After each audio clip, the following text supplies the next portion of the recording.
বিসমিল্লাহির রহমানির রহিম। আদ-দুনিয়া সিজনুল মুমিনিন ওয়া জান্নাতুল কাফিরিন। সাদাকাল্লাহুল আযীম। সম্মানিত আজকের এই ছাত্র জনতার মিছিল পূর্ব সমাবেশের সম্মানিত সভাপতি, উপজেলার সম্মানিত সেক্রেটারি, অত্র এলাকার ছাত্র ভাইয়েরা, যুবক ভাইয়েরা, ব্যবসায়ী ভাইয়েরা, রিক্সাওয়ালা, ভ্যানওয়ালা, কুলি মজুর, সবাইকে আমার সালাম, আসসালামু আলাইকুম ওয়া রাহমাতুল্লাহ। আপনারা জানেন বিগত 1 মাস বৈষম্য বিরোধী ছাত্র আন্দোলনের প্রেক্ষিতে চূড়ান্ত লক্ষ্যে পৌঁছে 5ই আগস্ট, এই 5ই আগস্ট আমাদের বাংলাদেশের ভাগ্যাকাশের মতো সূর্য উঠেছে। এটার পরিবর্তন ঘটিয়েছে মূলত ছাত্র জনতা। তাই এই আন্দোলনে যত ছাত্র ছাত্রী ভাই বোনেরা আত্মাহুতি দিয়েছেন, বুকের তাজা রক্ত ঢেলে দিয়েছেন, তাদের আমি স্মরণ করছি। আল্লাহ যেন তাদের রূহের মাগফিরাত কামনা করছি। আমরা আল্লাহ যেন তাদের জান্নাতুল ফেরদৌস দান করেন। সেই কাজটা আমাদের মুরব্বী সংগঠন বিএনপি, জামাত এবং অন্যান্য সংগঠন করতে পারে নাই, সেটি করিয়ে দেখিয়ে দিল আমাদের এই ছাত্র ছাত্রী ভাই বোনেরা। এই স্বাধীনতা আমরা 71 সালে দেশ স্বাধীন করেছিলাম, পাকিস্তানি হানাদের কাছ থেকে দেশ স্বাধীন হয়েছিল, কিন্তু স্বাধীনতার সুফল আমরা ঘরে ঘরে পৌঁছে দিতে পারি নাই। কিছু মুসলিমের লোক, কিছু মুসলিম দুষ্ট চক্র, কিছু নেতা নামধারী চোর, বাটপার, লুটেরা, এদের হাতে ক্ষমতা কুক্ষিগত ছিল। আজকে ক্ষমতা আসছে ছাত্র জনতার হাতে। সংস্কারপন্থী যারা, দেখবেন আপনারা, ছাত্ররা সব জায়গায় সংস্কার শুরু করেছে। অফিস আদালত, আপনার ভ্যাট ট্যাক্স, আপনার পাসপোর্ট ভিসা, সব অফিসেই চলতে সংস্কার। ঘুষ দুর্নীতি দেশটাকে মূলোৎপাটন করার জন্য এই ছাত্ররা রাস্তায় নেমেছে। আর কিছু সুবিধা ভুগিল শুধু ফল খাইতে আসে, সেটা হচ্ছে বসন্তের কোকিলের মতো।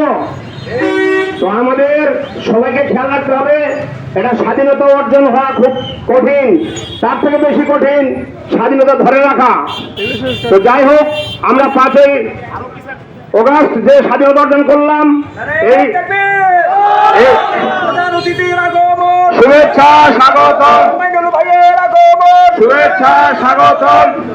তো যাই হোক, এই আন্দোলনে যারা আমরা অংশগ্রহণ করেছি, যারা জীবিত আছি, তাদের দায়িত্ব এই দেশটিকে পুনর্গঠন করা। আমরা সবাই ফুলহাটে যারা বাস করি, ব্যবসায়ী ভাইরা, রিক্সা শ্রমিক, হিন্দু, মুসলিম, বৌদ্ধ, খ্রিস্টান, সবাই আমরা মিলেমিশে ব্যবসা করব। ফুলহাটটাকে আমরা উন্নত করার একটা চেষ্টা করব। ফুলহাট তো এমনিতে আমাদের বাণিজ্যিক এলাকা, এই বাণিজ্য সারা বাংলাদেশের নাম আছে আমাদের ফুলহাটের। তো আসুন আমরা এখানে সুন্দরভাবে যেন সবাই বসবাস করতে পারি, ব্যবসা করতে পারি। এখানে যেন কোনো চাঁদাবাজি না হয়, কোনো অন্যায় অপ্রীতিকর ঘটনা না ঘটে। হিন্দু, মুসলিম, বৌদ্ধ ভাই ভাই আমরা সবাই একসাথে বসবাস করতে চাই। তা আসুন, যারা দুষ্কৃতিকারী, যারা এই ধরনের অপকর্ম করবে, আপনারা আমাদেরকে খবর দিবেন। আমরা যাব, কারা করতেছে এগুলা তাদেরকে ধরিয়ে দিন, আইনে সোপর্দ করুন। সেনাবাহিনীর নাম্বার আছে, সেনাবাহিনীর নাম্বার কল দিয়ে তাদেরকে ধরিয়ে দিবেন। আমাদের জামাত ইসলামী এবং ইসলামী ছাত্র শিবির বলতে পারবে না কোনোদিন তারা সিগারেট খেয়েছে, মদ পান করেছে, চাঁদাবাজি করেছে, এরকম রেকর্ড আছে? আসুন আমরা যারা আদর্শ তাদের পদ অনুসরণ করি, এবং আমরা এই ফুলহাটবাসীদের বলতে চাই, আমরা সবাই মিলে একসাথে ব্যবসা বাণিজ্য করব।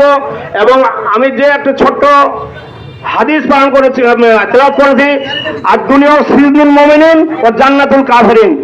যারা মুমিন হবে দুনিয়াতে, তাদের জন্য কষ্ট, ক্লেশ, জেল, জুলুম আছেই। সংক্ষেপে বলতেছি, কিন্তু আপনি যদি জেল না খাড়েন, জুলুম না খাড়েন, অত্যাচার না, তাহলে বুঝবেন যে আপনি পুরোপুরি ইমানদার হতে পারেন নাই। ইমানদার হতে গেলে কষ্ট ক্লেশ আসবেই, এইটা উপেক্ষা করে মারিয়ে আপনাকে সামনে এগিয়ে যেতে হবে। আসুন আমরা এই বাংলাদেশকে সুন্দর স্বপ্ন দেখিয়ে সামনে এগিয়ে নিতে চাই। দেশটা উন্নতি হোক। আমরা সবাই নিজ নিজ অবস্থান থেকে পরিশ্রম করে, ব্যবসা বাণিজ্য করে, ক্ষেত খামার খেটে আমরা দেশটাকে সামনের দিকে এগিয়ে নেব, এইটুকু আশাবাদ ব্যক্ত করে সবাইকে আমার সালাম জানিয়ে আমরা শেষ করছি। ওয়া আখিরি দাওয়ানা আলহামদুলিল্লাহি রাব্বিল আলামিন। আসসালামু আলাইকুম ওয়া রাহমাতুল্লাহ।